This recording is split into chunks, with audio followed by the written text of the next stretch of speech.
ભરૂચના 18 ગામો છે। 18 ગામોમાં રહેતા હજારો પરિવાર છે, તેમની મુશ્કેલીઓ વધી છે અને જીએમડીસી તેમના પાસેથી સસ્તા ભાવે જમીન ખરીદી રહી છે અને જેમાંથી મોટા ભાગના લોકો આદિવાસી છે। આવા આરોપ લગાવ્યા છે ધારાસભ્ય ચૈતર વસાવાએ।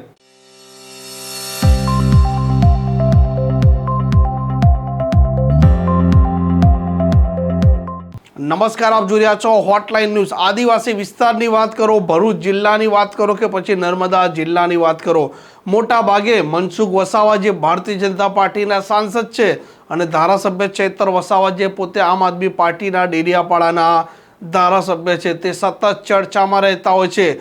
ભરૂચમાં ફરી એક વખત ચર્ચા છેડાઈ છે અને ભરૂચ જિલ્લાના 18 ગામો એવા છે જે ગામોમાં રહેલા આ ખેડૂત અને તેમના લોકો પાસેથી જીએમડીસી સસ્તા ભાવે જમીન ખરીદી રહી છે અને જમીન ખરીદવાથી આ જે ખેડૂતો કે જે ગ્રામજનો છે તેઓના પાસે કંઈ બસશે નહીં, તેમનું શોષણ થશે અને તેમને યોગ્ય ભાવ પણ નથી મળી રહ્યો।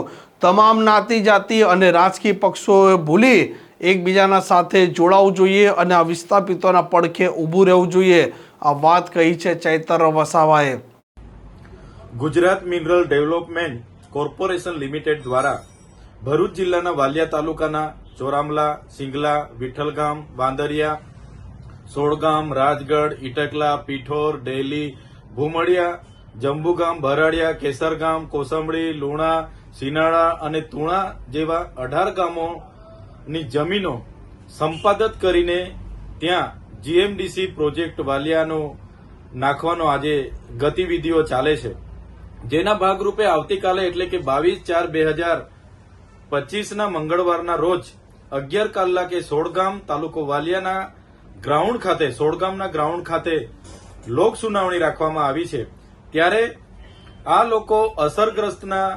અસરગ્રસ્ત લોકોના સમર્થન માટે હું આવી રહ્યો છું અને તમામ લોકોને હું અપીલ પણ કરું છું, કોઈ પણ જાતની પક્ષ, પાર્ટી, પોલિટિક્સ ઘરે મૂકીને, કોઈ પણ જાતના સંગઠન, ધર્મ, સંપ્રદાયો ઘરે મૂકીને, જ્ઞાતિ જાતિ ઘરે મૂકીને બધા એક મંચ પર આવીને આ વિનાશકારી પ્રોજેક્ટનો સખત શબ્દોમાં આપણે વિરોધ કરવાનો છે।